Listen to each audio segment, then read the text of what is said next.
আসসালামু আলাইকুম বন্ধুরা,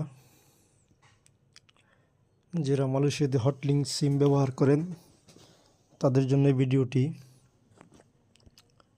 যারা 5 মাস জন্য দেশে ছুটিয়ে যান কিন্তু আপনার যে সিমটি 500 দিয়ে রেজিস্ট্রেশন করা সেই সিমটি হয়তো নষ্ট হয়ে যায়।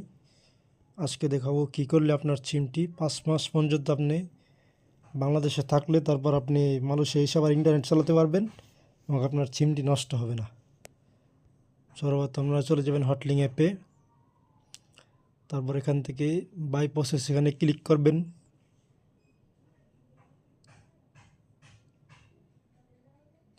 বাই প্রসেস থেকে এখান থেকে আদার্সে ক্লিক করবেন।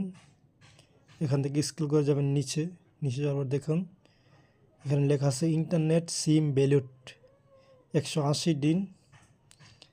এখানে 30 টাকা লাগবে 180 দিন এবং আপনি 30 জিবি ইন্টারনেট পাবেন। এখানে কিনতে হলে আপনার অবশ্যই 30 টাকা ব্যালেন্স থাকতে হবে মালয়েশিয়া রিঙ্গিত। মালয়েশিয়া থেকে আপনি দেশে আসার 1 সপ্তাহের মধ্যে অ্যাক্টিভ করবেন, তাহলে আপনি 5 মাস পরে আবার মালয়েশিয়া গেলে সিমটি ব্যবহার করতে পারবেন, কোনো ধরনের রিচার্জ করতে হবে না।